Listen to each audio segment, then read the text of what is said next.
آلہ واصحابہ وازواجہ وذریاتہ واہل بیتہ وابنہ الغوث الأعظم الجیلانی ومعین الملت والدین وشیخ الاسلام والمسلمین اعلی الحضرت الامام احمد رضا وعلى عباد الله الصالحين أجمعين أما بعد فأعوذ بالله من الشيطان الرجيم بسم الله الرحمن الرحيم قل لا أسألكم عليه أجرا إلا المودة في القربى صدق الله مولانا العظيم وبلغنا رسوله النبي الأمين المختار الكريم ونحن على ذلك لمن الشاهدين والشاكرين والحمد لله رب العالمين۔ آئیے سب سے پہلے مذہب اہل سنت والجماعت یعنی کہ مسلک اعلیٰ حضرت کے قدیم دستور کے مطابق ہم سب کے آقا و مولا حضور سراپا نور سیدنا محمد رسول اللہ صلی اللہ تعالی علیہ وآلہ وسلم کی بارگاہ پر نور میں جی لگا کر درود پاک کی نظریں پیش کر لیں۔ اللہم صلی علی سیدنا مولانا محمد معدن الجود والکرم وعلی آلہ وصحابہ وبارک وسلم۔ نبی اور آل نبی پر ایک بار اور محبت سے والہانہ انداز میں پیش کر لیں۔ اللہم صلی علی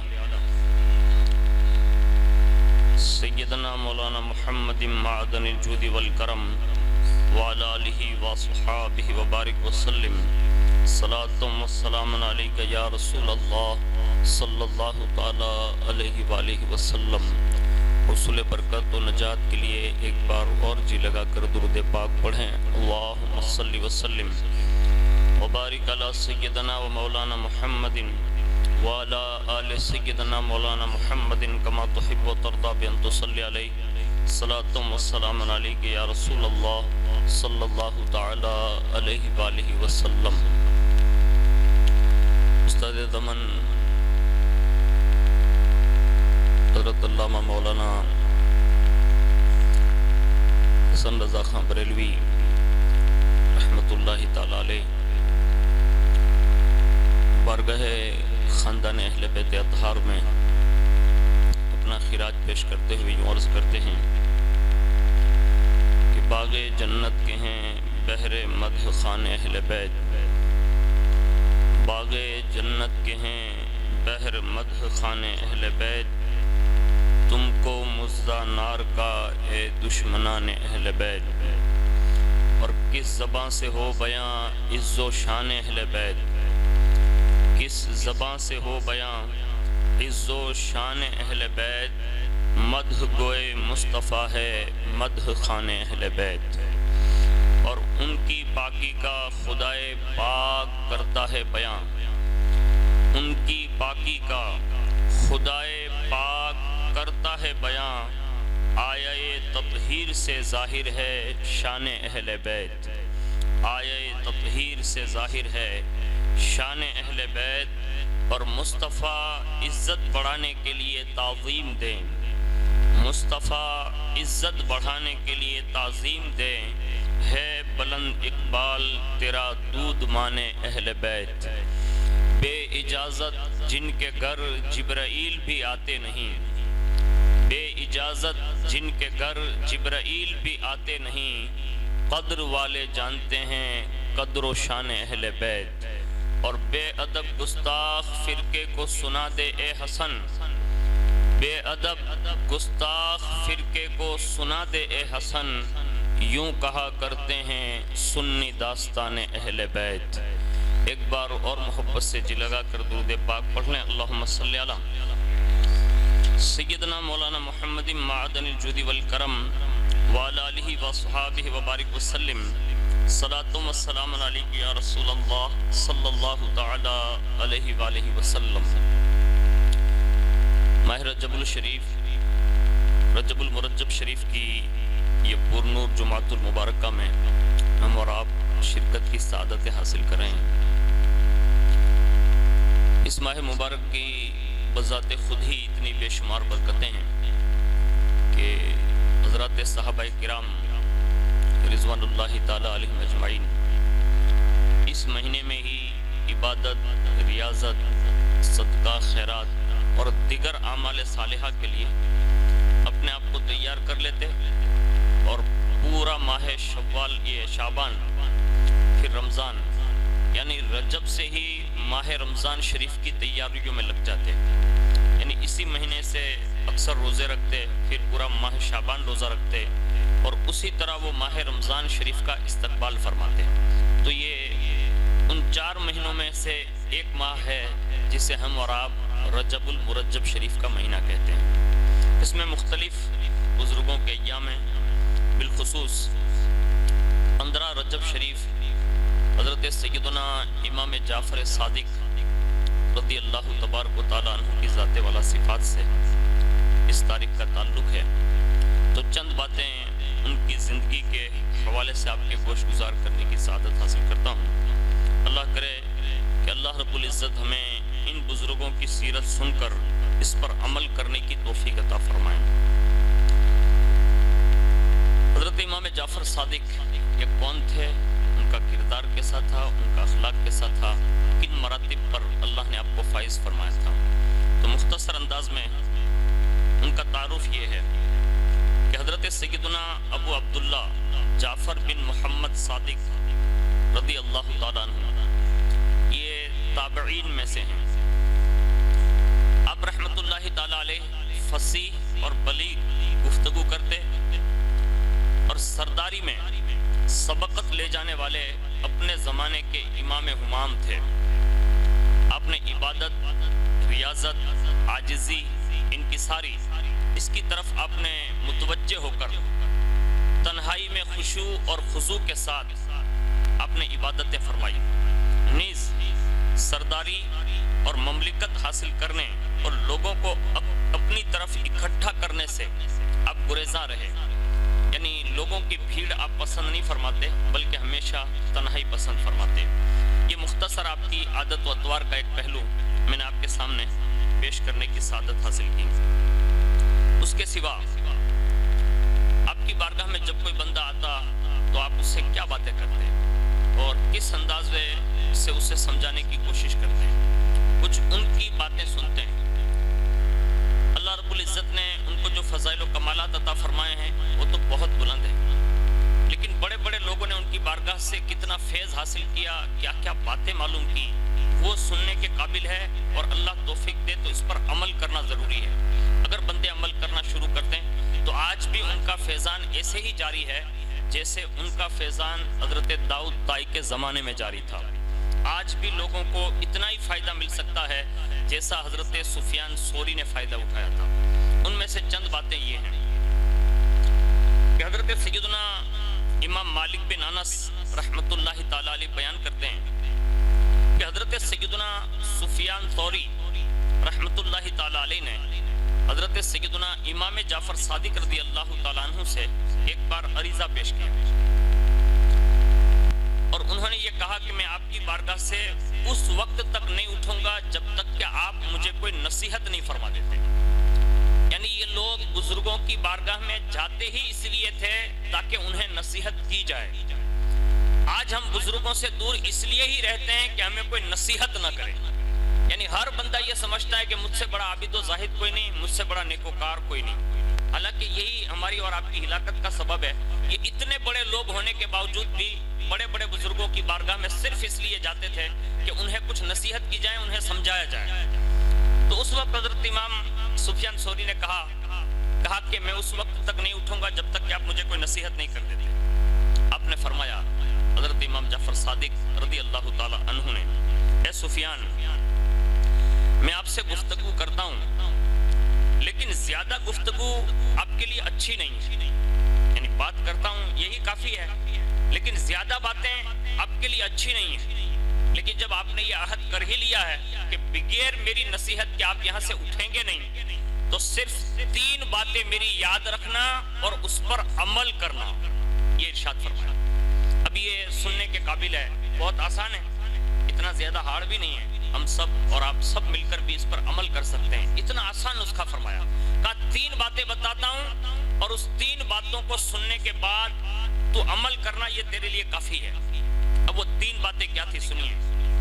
نمبر 1، آپ نے ارشاد فرمایا اللہ تبارک و تعالی جب تجھے کسی نعمت سے نوازے، کوئی نعمت عطا کرے اور تم یہ چاہو کہ وہ چیز ہمیشہ تمہارے پاس رہے، تو فرمایا زیادہ سے زیادہ اللہ کا شکر ادا کرتے رہنا، وہ نعمت کبھی ضائع نہیں ہوگی۔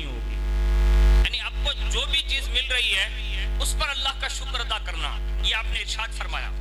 اور اس پر قرآن کی دلیل یہ دی، آپ نے فرمایا اللہ رب العزت ارشاد فرماتا ہے لَإِن شَكَرْتُمْ لَأَزِيدَنَّكُمْ، ترجمہ کنز الایمان، فرمایا اگر احسان مانو گے تو میں تمہیں اور دوں گا۔ تو پہلا نسخہ آپ نے یہ ارشاد فرمایا کہ کوئی بھی نعمت ملے ہر وقت اللہ کا شکر ادا کرنا سیکھ لیں۔ آج ہم اور آپ جو جمعۃ المبارکہ کی ساعتوں میں ماہ رجب شریف کی ان بابرکت ساعتوں میں حاضر ہے نا، تو اس پر بھی اللہ کا شکر ادا کرنا چاہیے۔ اس کے سوا زندگی کی ہر سانس لینے اور اندر لینے اور باہر نکالنے میں بھی ہمیں اور آپ کو شکر ادا کرنا چاہیے۔ اللہ کی بہت ساری نعمتیں اللہ نے ہمیں عطا فرمائی ہے، تو شکر ادا کرنا سیکھیں۔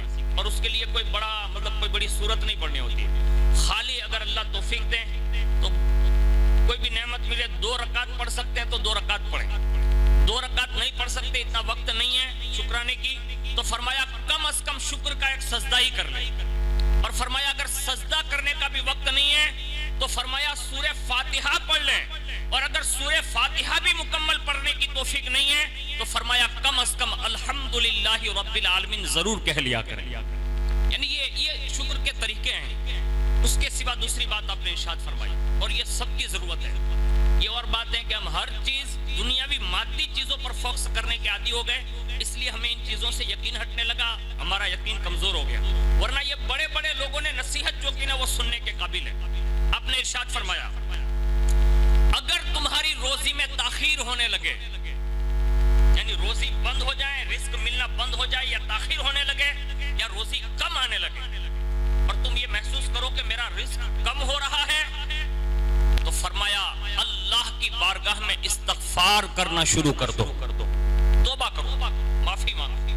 اور اس پر قرآن کی دلیل ارشاد فرمائی کہ اللہ رب العزت ارشاد فرماتا ہے استغفروا ربکم انہ کان غفارا یرسل السماء علیکم مدرارا وَيُمْدِدْكُمْ بِأَمْوَالِ وَبَنِينَ وَيَجْعَلْ لَكُمْ جَنَّاتٍ وَيَجْعَلْ لَكُمْ أَنْهَارًا۔ فرمایا اپنے رب سے معافی مانگو، بے شک وہ بڑا معاف فرمانے والا ہے، تم پر شراٹے کا مہ یا موسلا دھار بارش بھیجے گا، اور مال اور بیٹوں سے تمہاری مدد کرے گا، اور تمہارے لیے باغ بنا دے گا، اور تمہارے لیے نہریں بنا دے گا۔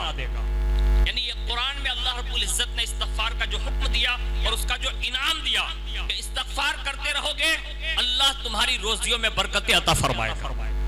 آج ہم اور آپ دیکھیں معافی مانگنے کے لیے کوئی تیار نہیں۔ اب اتنے سارے لوگ، اور میں بھی آپ کے ساتھ آتا ہوں، ہر 8 دن پہ ایک بار جمع ہوتے ہیں۔ اپنے آپ سے پوچھیں، میں نہیں پوچھ رہا، اپنے آپ سے میں پوچھتا ہوں، آپ اپنے آپ سے پوچھیں، صحیح صحیح بتانا، 8 دن میں یہاں آتے ہیں، ہم میں سے کوئی سچی توبہ کر کے جاتا ہے؟ میرے خیال سے کوئی نہیں جاتا۔ جتنے بھی داڑھی مونڈے لوگ آئے ہیں وہ سب داڑھی مونڈانے سے توبہ نہیں کرتے۔ جو 5 وقت کے نمازی نہیں ہیں وہ 5 وقت کی نماز پڑھنے کے حوالے سے یہ توفیق نہیں ملتی کہ جمعہ کے دن آیا ہوں، کم از کم یہ قبولیت کا وقت ہے، لاؤ نا آج سے یہ توبہ کر کے جاؤں کہ آج سے بے نمازی نہیں رہوں گا، نمازی بن کے جاؤں گا۔ یعنی جو بھی گناہ ہوتے ہیں، کوئی بندہ الا ماشاءاللہ ایسی ساعتوں میں بھی گناہوں سے توبہ نہیں کرتا، استغفار نہیں کرتا، یعنی امت استغفار سے دور ہو گئی۔ اور صحابہ کا تو طریقہ یہ تھا کہ ایک ہی چیز زیادہ تر انہوں نے مانگی کہ اللہ بخش دے بس، اور جس کی مغفرت کر دی گئی وہ سب سے بڑا کامیاب ہو گیا۔ آج ہم وہ محنت کب کرتے معلوم ہے؟ جارت میں، چہلم میں، اور برسی میں، فاتح میں، یعنی یہ 4 اسٹینڈ رہ گئے ہمارے پاس بخشش کروانے کے، ورنہ اتنا جلدی کوئی قبرستان بھی نہیں جاتا۔ میں نے ایک کبھی گاؤں کا نام سنا، میں گاؤں کا نام بھول گیا ہوں، لیکن انہوں نے یہ بات بتائی کہ ہمارے یہاں یہ عادت ہے، ججیری کر کے ایک گاؤں ہے جو سریندر نگر کے پاس ہے، وہاں جمعہ کی نماز کے فوری بعد، یعنی جیسے جمعہ ختم ہوئی، سارے کے سارے مقتدی مل کر امام صاحب کے ساتھ قبرستان تک جاتے ہیں۔ آج بھی گجرات کا یہ دیہات ہے، چھوٹا سا گاؤں ہے، اور کن کا ہے معلوم ہے؟ یہ جت لوگوں کا گاؤں ہے۔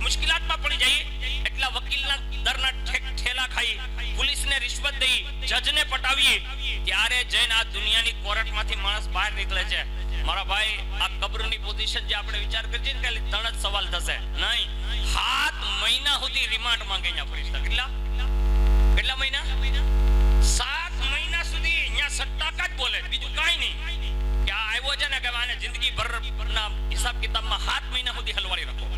હવે 7 મહિના તમે ને અમે